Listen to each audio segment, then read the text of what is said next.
language, and Mary, you referenced the language, and I have it in my notes from some of your responses in our email communications. And there are all sorts of words that go along with diversity and inclusion that oftentimes are either we don't quite understand what they mean, maybe we don't even know them if they didn't follow our educational path, or they're just not part of our everyday lives. So I'm going to throw some words out there, and they're just going to spark some ideas and examples for you. One of the words is microaggressions. Another word is affinity groups. Another word is inclusion, access,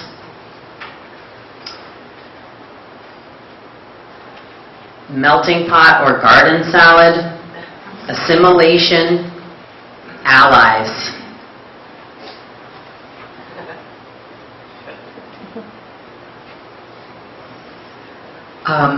Yes, all those words. I'm not sure we all would have a shared definition necessarily at this table, which again points to why some preparation work for elementary, never too young, and middle schoolers to get these words as part of their comfortable vocabulary. Some of them I've just been learning, I find. Microaggression, let's take that. That's a hard one for some students to understand. We work very hard on microaggressions at Pingree because it's an age when those things tend to happen. So we talk about microaggressions. What is a microaggression? It's something that the receiving person takes as offensive, and it's underlying something else. It's not something direct, perhaps. And one way we've dealt with it is we have a very strict acceptable language policy at Pingree, written by our attorney. I mean, it's very, very strict. All of this work, and this is a good example, is a journey. When we started it, we were going to list all these words that were not okay. And then we realized we don't know half the words that the teenagers are talking about. So what if we left that one out and it happened in great offense?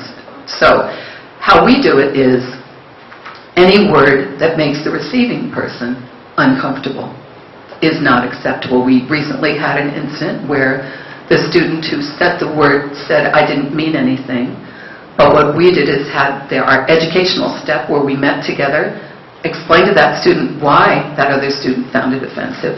There was no disciplinary action taken, because the other thing with all of this, especially use of words, you have to start with education and not be punitive, because then you won't have the buy-in. So we have a very strict acceptable language policy, and we start with education, and we educate twice, and then it goes to disciplinary committee. So I think that just if schools can be open about, and I'll just stick with the microaggressions, if they can be open about what they as an institution define as a microaggression. The other thing is, quickly, just as in your family, as a school, we can define what we find acceptable. Perhaps that individual family might not agree, or that individual student might not agree, but it's in our prerogative to set an environment in our institutions of what our tolerance level is, just as you would in your own home. And so it's important as your children go on to find out from that institution, where they'll be, where does that school stand in terms of all of this?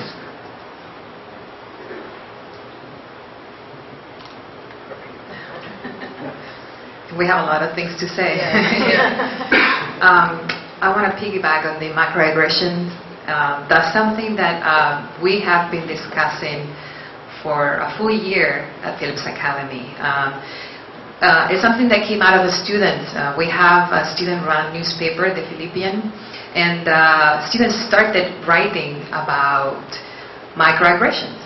And they brought up the topic, and it was from different perspectives. It wasn't just from, of course, it was from a Latina student, an African American student, but also from Caucasian students, that they were talking about microaggressions in many different ways and different perspectives. And so we read the newspapers, and we decided that we actually had to take action about this, and that we needed the whole faculty to start to be part of the conversation. So we had a few meetings with the full faculty discussing microaggressions and what to do in the classroom, what to do, and just to be aware of them, because these are words some of the what you were saying, they're like words, but they're words that they have impact, and we kind of have to step back and think about, what the impact is of microaggression. And anyway, so that's something that we've been discussing a lot, and I think that has been working because we're not talking about microaggressions anymore, which is great. But we do, I want to bring up another point, which is you mentioned affinity groups, and it's something that I work with quite a lot with my work with Alianza Latina and the Latino students on campus. When I started working at Phillips Academy, Alianza Latina was a pure affinity group, and we have so many clubs, students are involved in so many things. So this is just one of the clubs that they could be involved in. And the reputation of the club was that it was an affinity group club. So if you had to be Latino to be part of the club. And when I entered, the students were like, well, we are not having a lot of students coming to our meetings, although we're very active. We bring speakers. We have a Latin Arts weekend. We work with Lawrence. We are very, very active, and it's a club that is very exciting. But we weren't getting students. So I thought, well, what is it that you think that why are we getting students? And we started brainstorming. They're like, I don't know. And finally, it clicked in them that they were acting as an affinity group. So they were excluding people that were interested, and they wanted to be part of this group, that they wanted to meet and talk and find out more about Latino culture. And they wanted to come to the meetings, but they felt like they had to be Latinos in their blood somehow to be part of this group. So that was a very interesting conversations for the students. They're like, oh, wait a minute. We created this group so we would have a place where we would feel comfortable, and so we can get together and gather around our culture. And we're actually doing the opposite. We're excluding people that are interested in our culture. So something to bear in mind.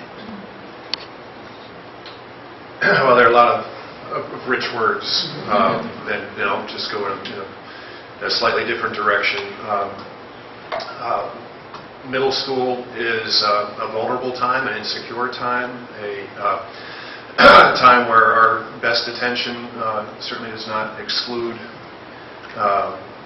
meanness, hurtful comments, behaviors. And so what we can do to try to make sure that kids feel included, that we have something really systematically designed to try to keep kids from falling through the cracks. The notion that if I have a few friends who are constant in my life, and at least one adult on campus who is somebody that I trust and I know would make time for me if I needed it, can make so many other things call it tolerable or doable, manageable.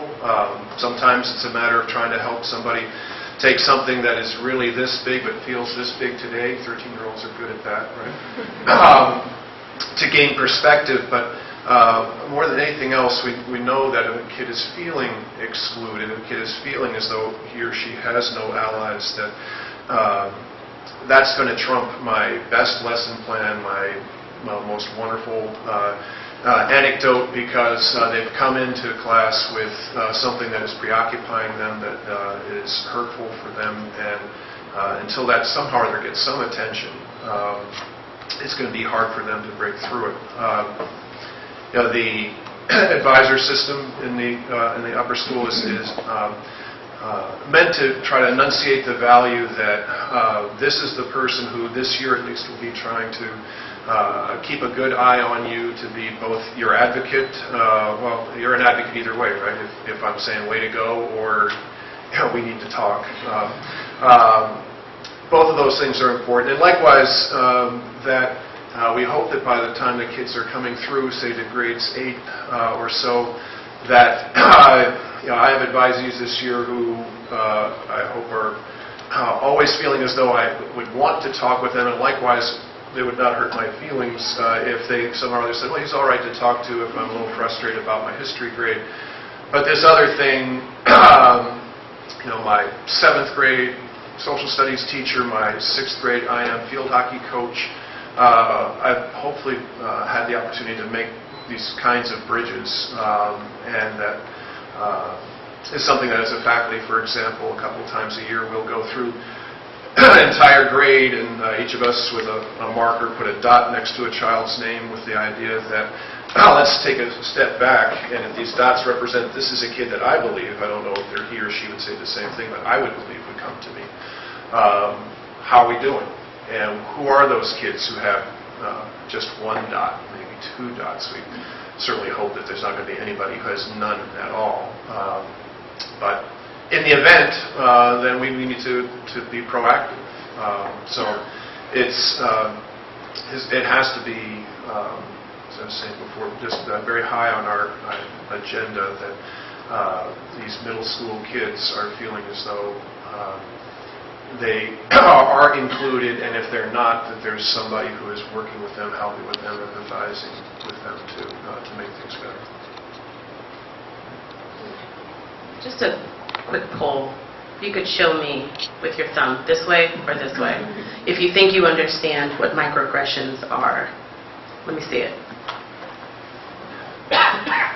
Okay. No, that's good. That's good, right? So I'll give you just a resource. Harvard University students put together this project. Sort of just, I don't know, it came together fairly organically. I too am Harvard. You can Google it. It's a series of images, and it's words of students from Harvard talking about sharing their experience, and it's black students at Harvard who people have made comments to, and sort of along the lines of something along the lines of, oh gosh, right. I don't really think of you as black, right? Or you're pretty for a black girl, or those kinds of. It happens. Or you're so well spoken. Those kinds of things, those are examples of microaggressions, okay? And so they're the comments that are intended to be complimentary but have within them some sinister bias, maybe unintentional, right? They're just latent. So check it out. If you're not quite sure, it might give you a framework. Your kids are not going to use the word microaggression, but it's important for you to know as an adult so that when somebody comes home and says, I said this to my friend and I got in trouble for it. It sounds like they didn't understand. You can help them process it. So getting a handle on that.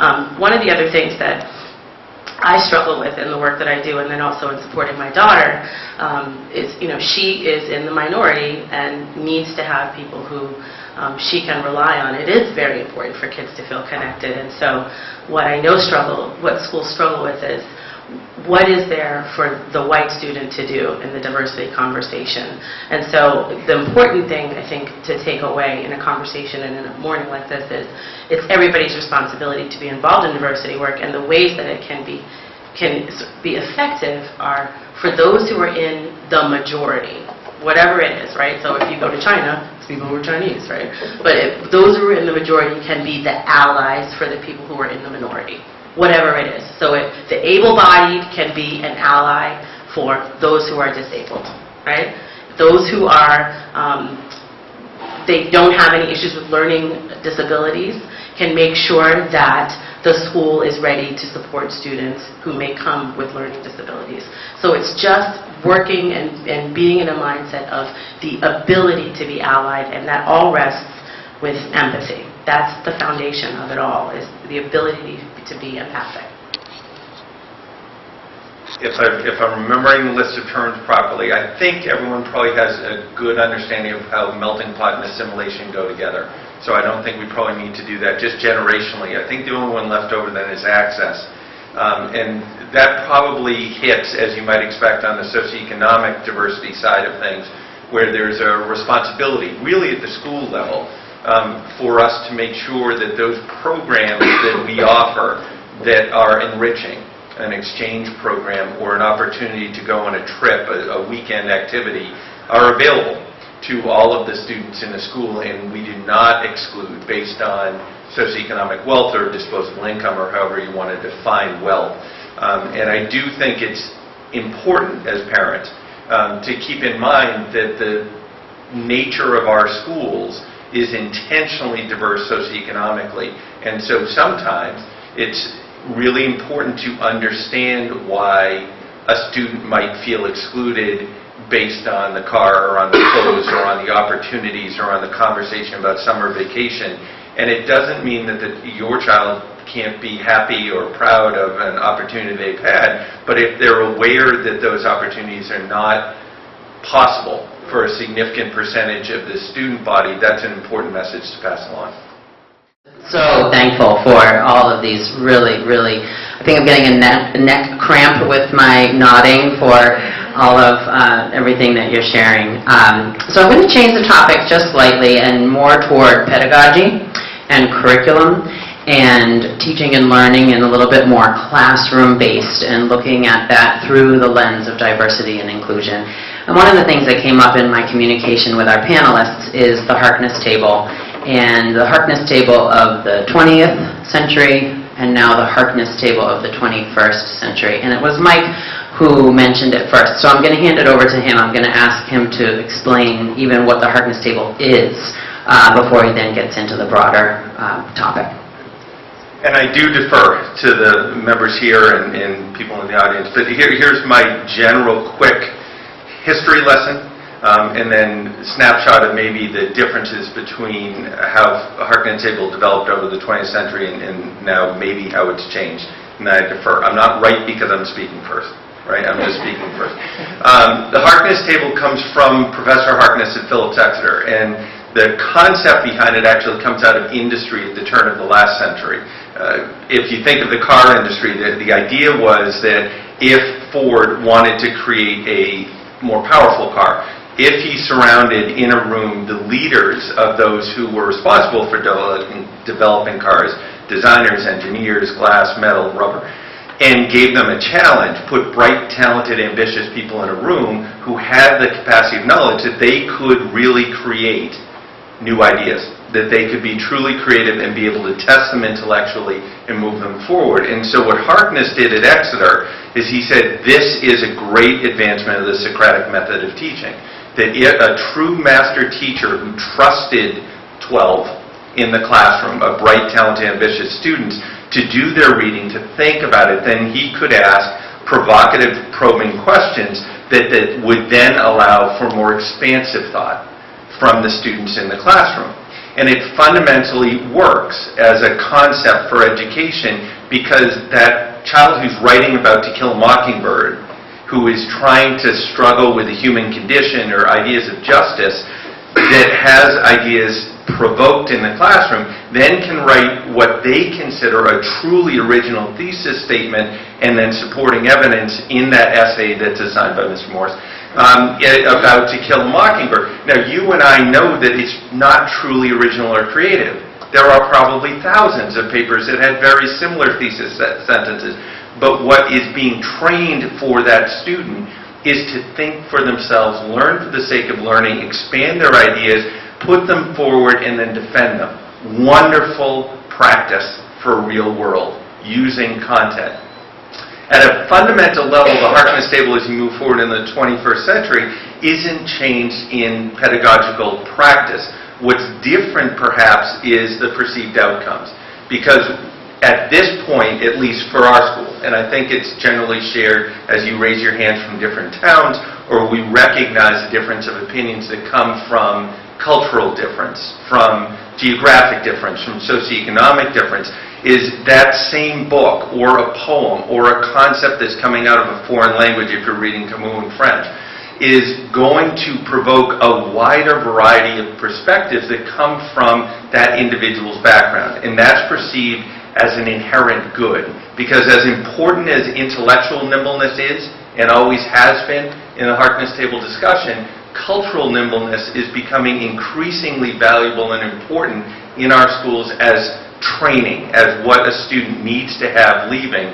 Because at a root level, my son, your son, daughter coming through is not likely as a leader. And as arrogant as it sounds, the schools here, they're selective, sure, assumes that we're training leaders.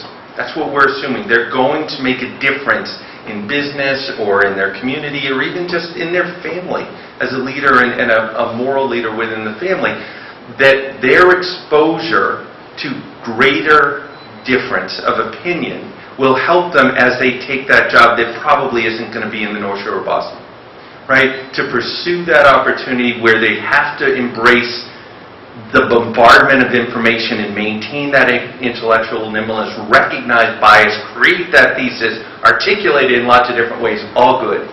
But to be able to both understand the perspective of another and respect it, our belief is going to be crucial 15 years from now, regardless of what's in their hand technologically. I think, too, along with that comes a lot of necessary teacher training. It isn't easy to navigate those conversations because sometimes as an educator, you're hearing something from a perspective you yourself hadn't recognized. So sitting in on classes at Pingree, it really takes a lot of training for teachers to be able to navigate and to get students to a point where they are open to hearing those perspectives. Those perspectives are all around us, but it's providing an educational environment where we expect openness to hearing them. I would say that in my 21 years at Shore, one of the most exciting developments for me as an English teacher has been the advent of Harkness table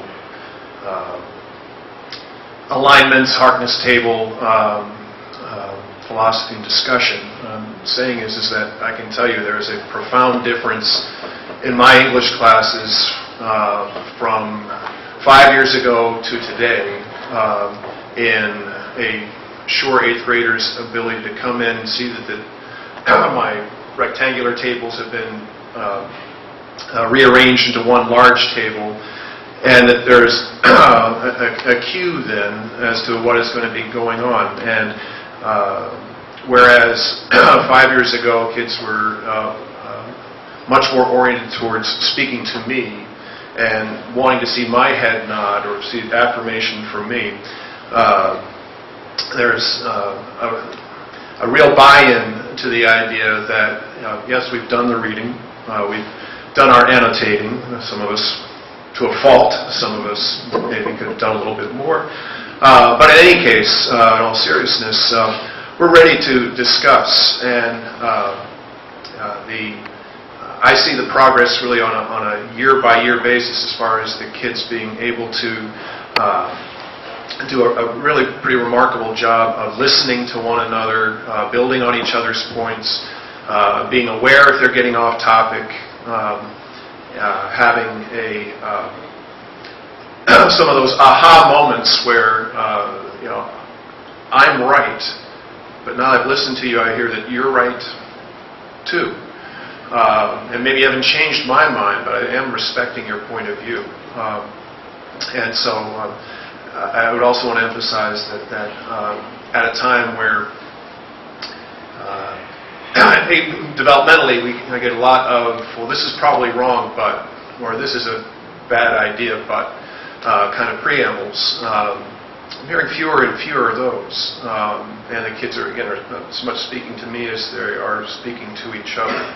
So in terms of inclusiveness, that means that we've got kids who, if it were a teacher in the center of the classroom, everybody directed this way, are pretty reticent.